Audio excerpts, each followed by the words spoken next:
Hi, and welcome to episode 33 of Holistic Movement with me. And today's theme is relaxed volition. Volition, what does that mean? The etymology of volition is a choice or a decision that we make. How do we, when we decide to move, physically move, or emotionally make a decision, how do we do it in a relaxed manner? Or after we make the decision, how can we accept it? But the most important thing is when we physically move, before we decide to move, can we first relax the whole body? And then when we decide to move, can we also continue that relaxation? So then the body can open up more freely. Now, this book, the SOAS book by Liz Koch, hopefully I'm pronouncing that correctly. What a wonderful book. It's very small, but very informative. She talks about the location, the purpose behind the SOAS, the fear response, childhood development, and the practicality of how to release it when it is tense, which I agree with her. She makes the statement that most people's SOAS are not weak. Now, I've encountered people over the years that have super weak psoas that don't exercise at all or just very in parasympathetic mode. But the majority of people the psoas is very strong and it's tense because they're constantly in vigilance, preparing for movement. So how do we create a supple psoas and a relaxed psoas? I'm going to take her exercise and we're going to do that movement. Now, you see this sarong here. Please go get a blanket, or if you have a sarong, great, or a sheet, anything that will create fluid movement, because you don't want your heel to kind of get stuck on the mat or the floor. Or if you're on the carpet, hopefully the carpet will help you move pretty freely. I'm going to have my feet hip width apart. I'm going to lie back. And I'm going to pull my shirt up so you can see. I'm going to place my hands right. I'm going to first find, sorry, I got ahead of myself. I'm going to find my ASIS. I'll put a picture up here of the pelvis here. The ASIS is the anterior superior iliac spine. I'll place my fingers right there, okay, just to find it. Now, medially to that are the psoas, the left and right one. So I'm going to place my hands right there just to feel it, okay? Feel it move when we move the leg. But most importantly, and this is what she emphasizes, how can we lengthen the psoas without moving the pelvis? Because the psoas connects the lumbar spine down to your lesser trochanter. That's the little kind of bony protrusion on the inside of your femur. She emphasizes, how can we move the femur and the psoas in a very relaxed way without moving the pelvis like this? Okay? And so if you catch yourself moving the pelvis in any way, that way, stop the movement of your foot, take a couple breaths, and then initiate the movement again with the pelvis staying relaxed and not moving at all. So we're going to start with the left leg so you can see from this camera angle. Now, first thing I'm going to do is just feel how my lower back and my rib cage and my shoulders and my head are in space, and feel the sensations. And then I'm going to relax, take a few breaths here, and then I'm going to slowly slide my left heel down. Okay. And I just took a deep exhale there to relax my pelvis. And there's going to be a little bit of movement on the right side of your hip just to help stabilize the pelvis to move. But I'm trying my best not to move the pelvis. I'm concentrating on the femur. It's a little bit easier now. And then when you completely straighten the left leg, can you let it slide out to the side? And then feel the expansion of that whole left leg and the psoas in particular. Then we're going to do the right leg. I'm going to electric slide this right heel.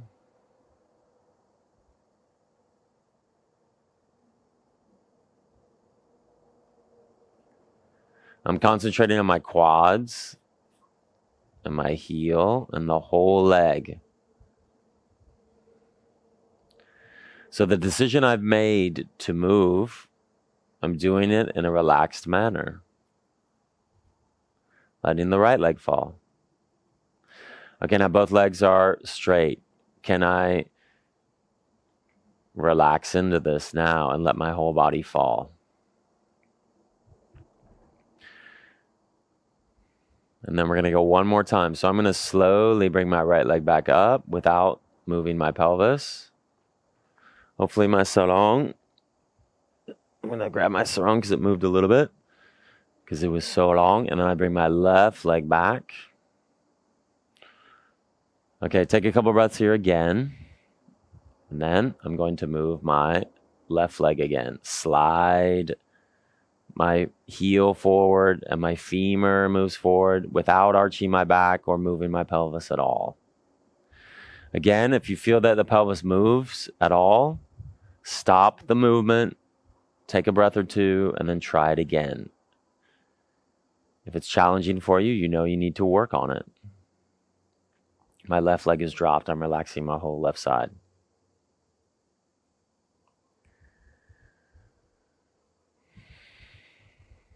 On the exhale, parasympathetic turned on. I'm straightening my right leg really slowly.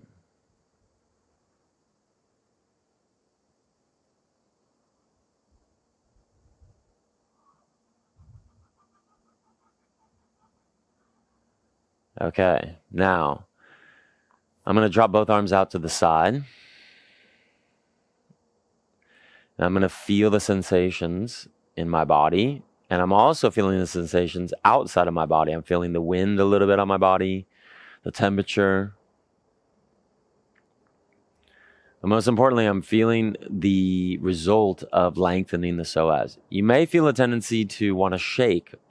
That happens. The psoas holds a lot of trauma. So when we release it, it can exit some of the past tension and pain that is experienced before. Welcome it.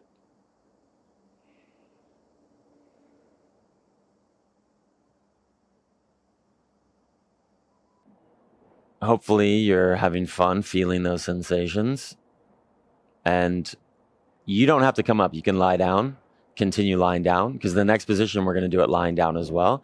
But I'm going to bend my right knee and roll over to my left-hand side. I'm going to come up because I'm going to show you a muscle called the deltoid. And I've talked about this in another video, a shorter video about the diamond deltoid.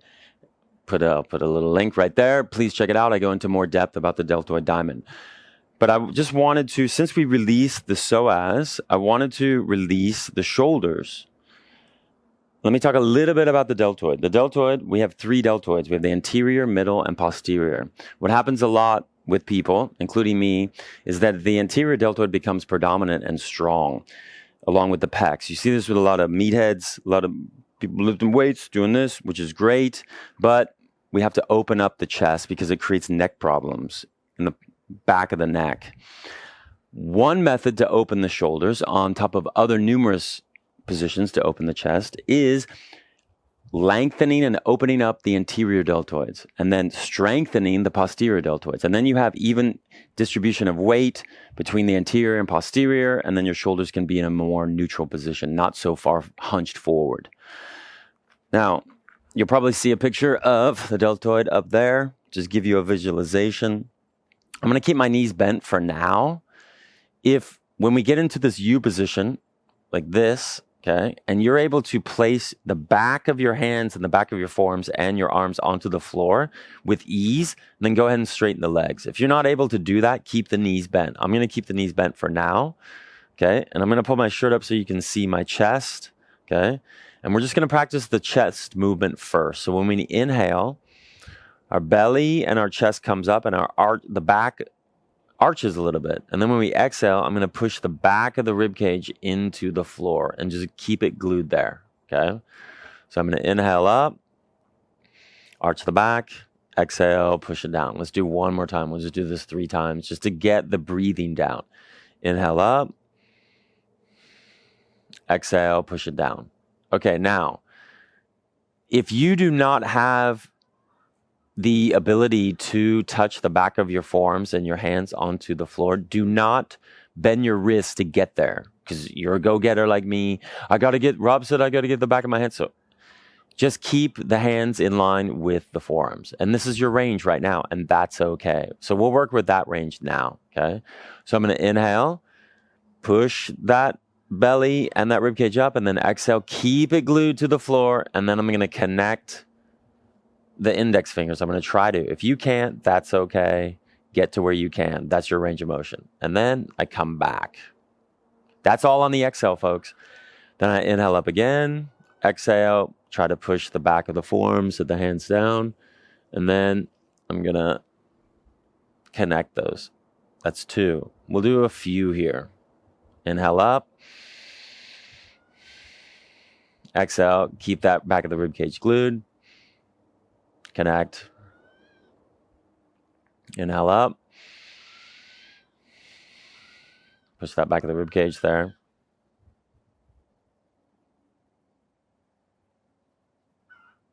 Inhale up. Push that back of the rib cage there. Connect. Now, while you're doing this, do you notice that if you're feeling any restrictions, maybe a pull somewhere? I feel it in my left arm. I've got tightness there, my lats. It's pulling on it. And this exercise helps release that. Inhale up, arch the back, push the back of the rib cage into the mat, the floor. Connect again. Let's do 2 more. Inhale up.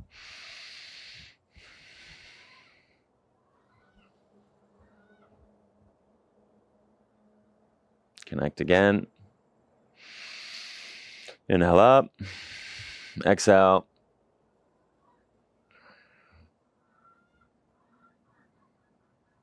Okay, straighten the legs out. Bring your arms next to the body. Look at your body if you want to make sure it's straight. Relax here. Can you let your shoulders and the back of your rib cage and your shoulder blades fall into the floor? And then notice what sensations are coming up. Maybe some heat. Maybe some emotions coming up, because our shoulders hold a lot of emotions. Maybe the front of your chest is open. There's no wrong response.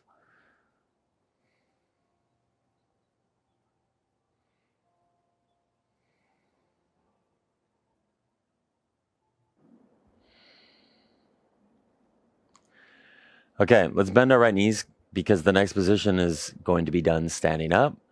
We're going to roll over to our left-hand side. We're going to come on up, stand up, and we're going to stand in the center of our mats.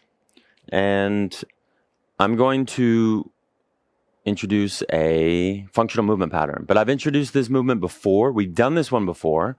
I just thought we'd get into the sides of the body, the glute medius, the minimus, the abductors, and the adductors.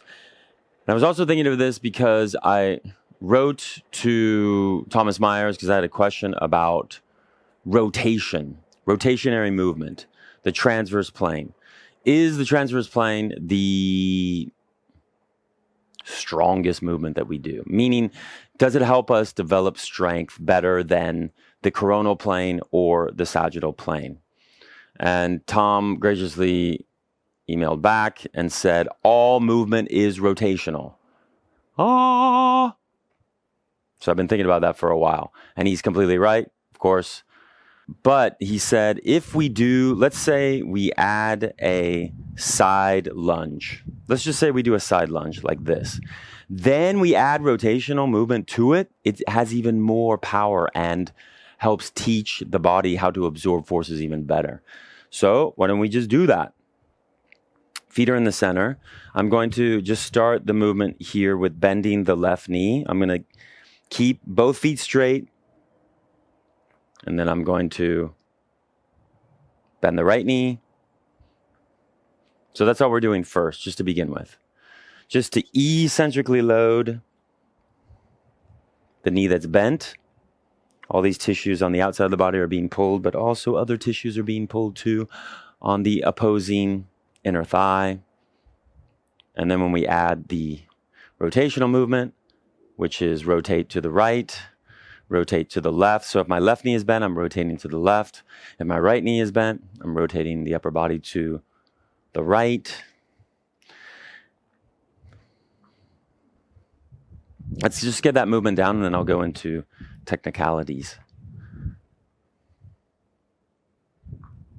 My shoulders are relaxed. It's my rib cage that's doing the movement.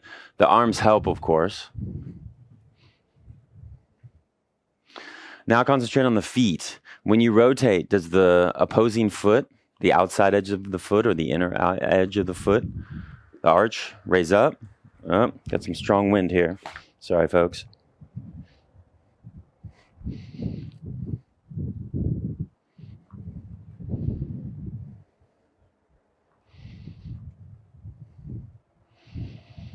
One more on each side. My face is relaxed. My shoulders are relaxed. Okay, now, when I bend the left knee, I'm going to rotate to the right, my upper body. When I bend the right knee, I'm going to rotate to the left.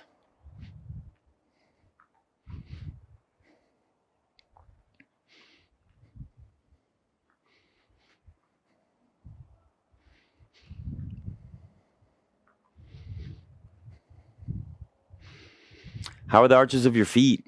Are you implanting with your big toes to provide stability and teach the nervous system how the big toe can help you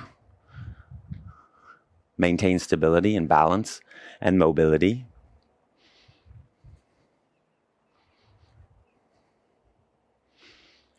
One more on each side. Okay, let's come on back. Let's lie on our backs. Let's rest. Let's feel the sensations and the vibrations.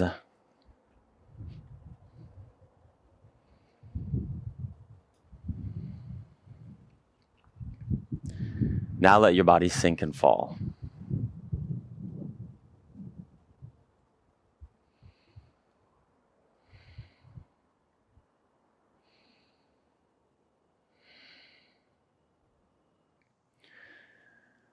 Okay, we're going to finish with extension. Yes.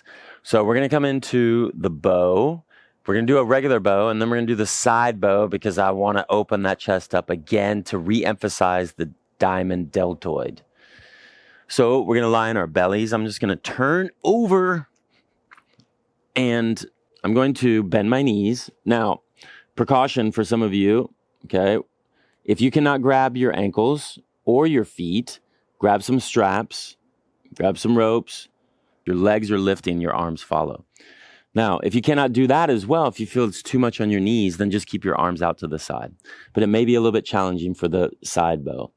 So I'm going to grab my ankles. I'm going to first come into a relaxed position, relaxed volition.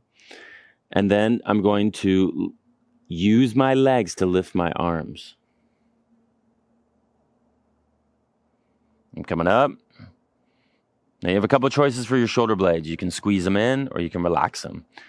Here, I'm just going to squeeze them in to open my chest up a little bit more. I'm going to try to keep my head in a neutral position. And you'll notice that one leg is probably higher than the other. That's okay. Each leg is created differently. And then, let's stay in this position. Some people have the feet flat. I should say, in dorsiflexion. I prefer plantar flexion. Keeping both butt cheeks tight.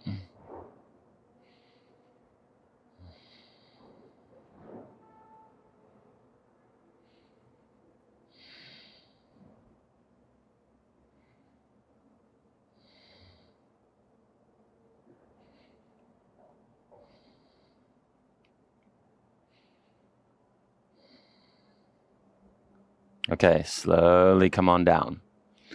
Place the palms on the chin. Let's rest here. Okay, now the side bow. I'm going to grab the ankles again. I'm going to come up into a regular bow, and then I'm going to rock a little bit to the left and right. And then I'm going to rock as much as I can and come onto my left side. Then I'm going to pull this right leg back as much as I can. Okay, and try to bring the right leg of its own volition back. Then I'm going to turn my head down to get to the left, to get that pull in the scalenes here, the right side of my neck. And I'm just opening up this whole right chest and the right quads. Man, this feels good. And I'm going to breathe into it to help accentuate the lengthening of my right chest.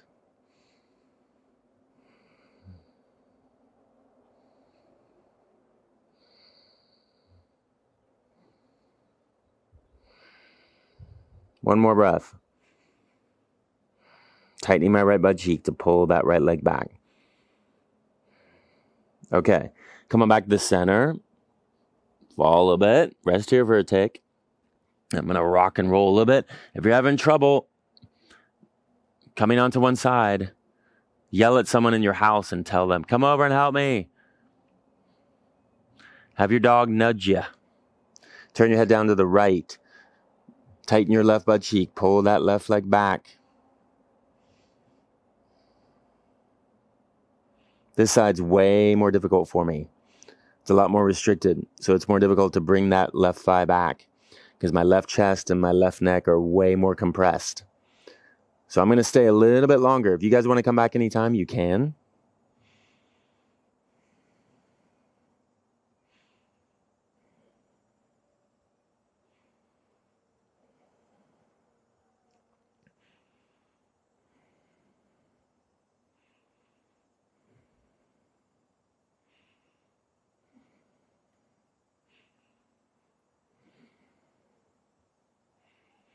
Okay, let's slowly come on back. Now, if you want to pause and do the side that was more compressed again, please do. I'm going to turn over and lie on my back. We're almost done. Okay, now, again, remember, the theme of today is relaxed volition. I'm going to look at my body, make sure it's straight. I'm going to lie back down, tuck my chin under just a little bit. Feel how my body is touching the floor. Feel the sensations of the wind over me.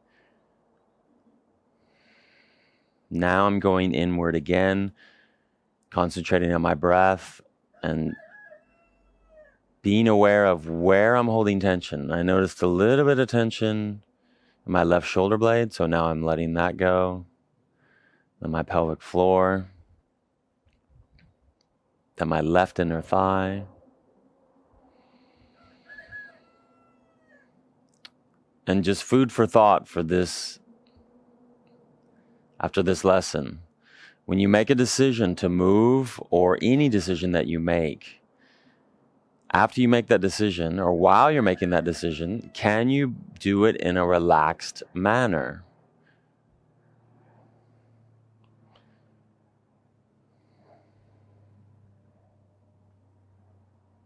See you next week.